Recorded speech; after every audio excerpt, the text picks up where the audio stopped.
하나님의 말씀입니다. 욥기 22장 1절에서 20절까지의 말씀입니다. 저와 여러분이 한 절씩 교독하시고 마지막 20절 말씀은 한 목소리로 읽겠습니다. 대만 사람 엘리바스가 대답하여 이르되 사람이 어찌 하나님께 유익하게 하겠느냐, 지혜로운 자도 자기에게 유익할 따름이니라. 네가 의로운들 전능자에게 무슨 기쁨이 있겠으며 내 행위가 온전한들 그에게 무슨 이익이 되겠느냐. 하나님이 너를 책망하시며 너를 심문하심이 너의 경험하는 거나 때문이냐. 내 악이 크지 아니하냐, 내 죄악이 끝이 없느니라. 까닭없이 형제를 볼모로 잡으며 헐벗은 자의 의복을 벗기며 목마른 자에게 물을 마시게 하지 아니하며 줄인 자에게 음식을 주지 아니하였구나. 권세 있는 자는 토지를 얻고 존귀한 자는 거기에서 사는구나. 너는 과부를 빈손으로 돌려보내며 고아의 팔을 꺾는구나.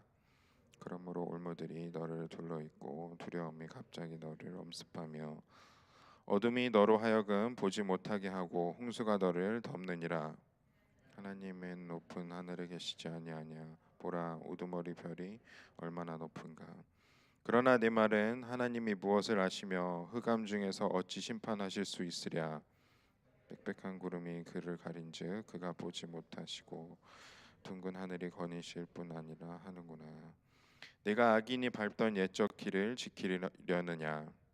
그들은 때가 이르기 전에 끊겨버렸고 그들의 터는 강물로 말미암아 함몰되었느니라.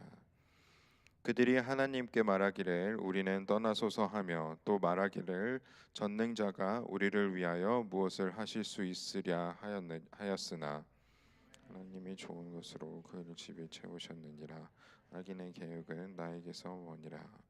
의인은 보고 기뻐하고 죄 없는 자는 그들을 비웃기를 우리의 원수가 망하였고 그들의 남은 것을 삼켰느니라 하니라. 아멘. 저희들이 드라마나 영화를 볼 때 항상 나오곤 하는 주제가 있습니다. 인과응보라는 것, 그리고 권선징악이라는 것. 이렇게 처음에는 선이 막 지는 것처럼 보이다가 결국 나중에 역전이 되고 선한 사람이 악한 사람을 응징하게 되는 그런 스토리를 우리는 참 좋아합니다. 그리고 이런 드라마나 영화를 볼 때 우리는 통쾌한 기분이 들기도 합니다. 그것이 우리가 드라마를 재밌게 보는 이유인 것 같고요. 영화를 좋아하는 이유, 그런 중요한 요소인 것 같습니다. 이렇게 모든 사람의 마음 속에는 악한 사람은 응당한 대가를 치르는 것을 바라기 때문에 우리가 이런 것들을 좋아하는 것이 아닌가 생각이 됩니다. 만약에 권선징악이 이루어지지 않고 악이 승리하는 드라마나 영화를 우리가 보게 된다면 그것이 재미없다라고 느끼던지 좋은 평가를 내릴 수 없는, 좋은 평점을 내릴 수 없는 그런 드라마나 영화가 될 수도 있겠습니다. 우리의 현실 사회를 우리가 바라볼 때도 살인범이나 또 사기꾼들, 유괴범들, 그런 흉악범들이 반드시 강한 처벌을 받게 되기를 우리는 바랍니다. 그런 사람들이 뉴스에 나오게 되면 저런 사람들은 정말 사라져야 할 텐데, 없어져야 할 텐데, 꼭 응당한 벌을 받아야 할 텐데, 그런 생각으로 보게 되죠. 그런 사람들이 없는 사회가 우리가 사는 세상이 좀 더 안전하게 될 거라고 우리는 생각을 하고 느끼게 됩니다. 이것은 당연한 것이죠. 그런데 이런 인과응보 혹은 권선징악이라는 가치관 안에 우리가 어쩔 때는 쉽게 놓치고 간과하는 사실이 있습니다. 그것은 사실은 우리 모두가 하나님 앞에서는 죄인이라는 것이죠. 오늘 본문 말씀에서는 욥에 대한 엘리바스의 세 번째 논쟁을 보여주고 있습니다. 엘리바스는 계속해서 생각을 굽히지 않고 인과응보 혹은 권선징악의 기준에서 갇혀서 이 상황을 바라보고 있습니다.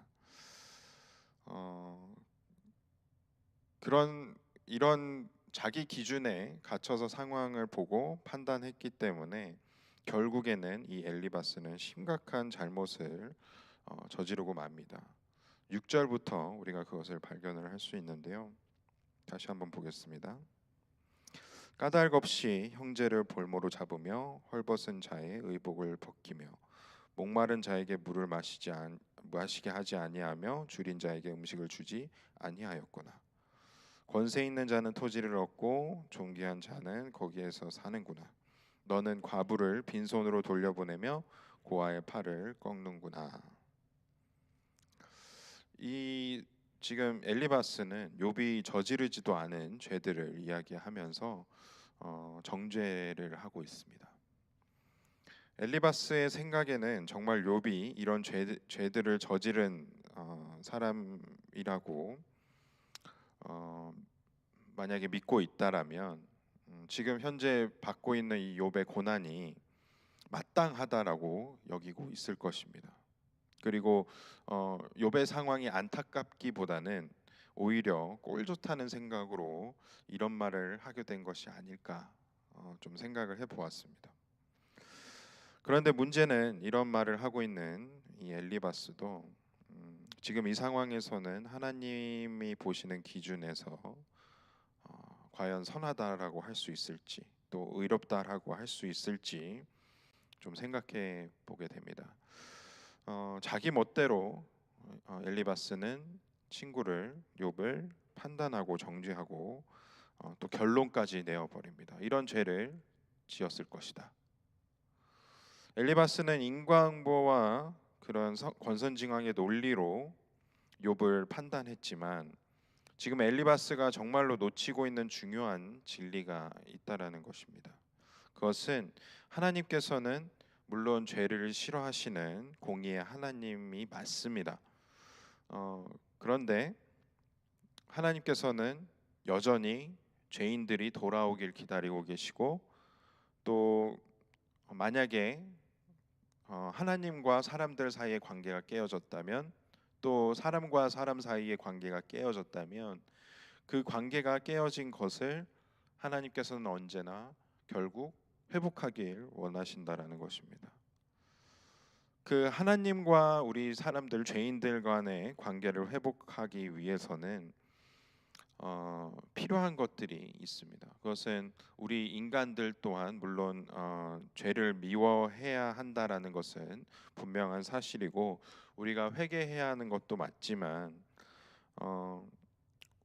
우리에게 일어나고 있는 고난이나 힘든 일들이 반드시 심판의 과정으로만 생각을 하거나 또 단정 지을 수 없다라는 것이죠. 만일 그것이 지금 내가 당하고 있는 고난이 비록 어쩌면 심판이라고 할지라도 그것이 어떤 다른 사람이 나를 정죄할 수 있는 그런 조건이 되지는 않는다라는 것입니다. 우리 모두가 다 하나님 앞에서는 죄인이고 또 하나님이 보실 때에 의로운 사람은 없기에 우리가 모두 죄인이기에 우리가 하나님 말씀에 순종하지 못하는 영역들이 너무나도 많기 때문에 비록 하나님께 벌을 받고 있는 사람이 내 앞에 있을지라도 그것을 마땅하게 여긴다면 하나님께서 언제든지 나를 벌하실 때에도 그것이 마땅하다라고 여기는 것이 맞을 겁니다. 만약에 내가 하나님과의 관계가 깨어져 있다면 그리고 현재 내가 이웃들과의 관계의 회복이 필요하다면 혹은 나 말고 다른 사람이 그런 일들을 겪고 있다고 한다면 하나님께서는 그 상황을 바라보실 때에 우리가 서로 정죄하고 자신의 기준으로 판단을 하는 것이 아니라 오히려 하나님의 마음으로 긍휼하게 서로를 바라보기를 원하실 것입니다. 누군가의 잘못을 우리가 긍휼한 마음으로 바라보는 것이 이 엘리바스가 지금 가졌어야만 했던, 아, 또 우리 모두가 가져야 하는 그런 마음일 것입니다. 예수님을 한번 생각해 보겠습니다. 예수님은 죄인들의 친구가 되어 주셨고 그들과 함께 먹고 마시고 또 불쌍히 여겨 주시고 또 죄인들을 치료해 주셨습니다. 그리고 예수님은 그것에서 멈춘 것이 아니라 그 죄인들을 살리시기 위해서 대신 심판까지 받으셨습니다. 억울한 누명을 대신 써 주신 것이죠.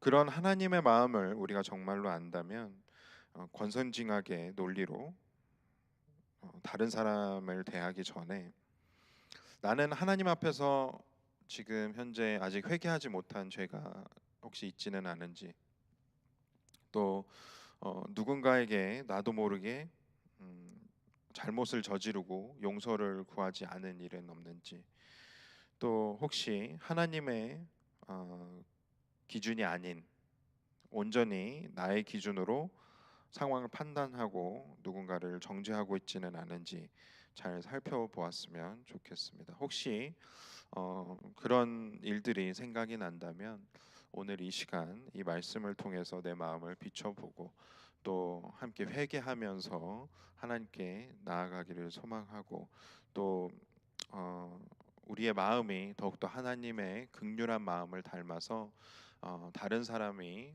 혹시라도 잘못을 저지르고 있는 것을 보게 된다면 그가 회개하길 바라는 것도 물론 있어야겠지만 그것을 뛰어넘는 사랑과 또 긍휼의 마음으로 그 사람을 품어줄 수 있는, 또 기다려줄 수 있는 저희들의 삶이 되기를 간절히 소망합니다. 함께 기도하겠습니다. 은혜와 사랑이 풍성하신 하나님 감사합니다. 하나님께서 저희들 사랑하셔서 예수 그리스도를 이 땅에 보내주시고 또 고난을 대신 당해 주셔서 억울한 누명을 써가면서까지 심판 대신 심판을 받아 주신 것 너무나도 감사드립니다. 저희들이 그 예수님의 사랑을, 예수님의 십자가를 기억할 때에 이 사순절 기간에 더욱더 하나님의 그 긍휼의 성품을 닮아가기를 원합니다. 누군가를 정죄하기보다는 그들을 불쌍하게 또 여길 줄 아는, 또 그들을 안타까워할 줄 아는, 그들을 위해서 기도해 줄 아는 저희들이 될 수 있게 해주시고, 또 내가 무엇인가를 잘못했을 때에는 그것을 회개하고 또 용서를 구하는 용기를 하나님께서 주셔서 저희들의 삶 안에 항상 관계의 회복이 있고 또 하나님과 더욱더 가까워지는 그런 역사들이 일어날 수 있는 은혜가 있도록 하나님께서 함께 해 주시옵소서. 또 오늘 하루를 온전히 하나님께 올려드립니다. 오늘의 삶 가운데 하나님이 주인 되시고 또 주인 되신 하나님 말씀에 저희들이 순종하면서 더욱더 하나님의 나라가 저희들의 삶 가운데 경험되어지는 오늘 하루가 되어지기를 간절히 소망합니다. 이 모든 것 온전히 하나님께 맡겨드리며 예수 그리스도의 이름으로 기도드렸습니다. 아멘. 하늘에 계신 우리 아버지, 이름이 거룩히 여김을 받으시오며 나라의 마옵시며 뜻이 하늘에서 이루어진 것 같이 이 땅에서도 이루어지이다. 오늘날 우리에게 일용할 양식을 주옵시고 우리가 우리에게 죄 지은 자를 사하여 준 것 같이 우리의 죄를 사하여 주옵시고 우리를 시험에 들게 하지 마옵시고 다만 악에서 구하옵소서. 대개 나라와 권세와 영광이 아버지께 영원히 있사옵나이다. 아멘.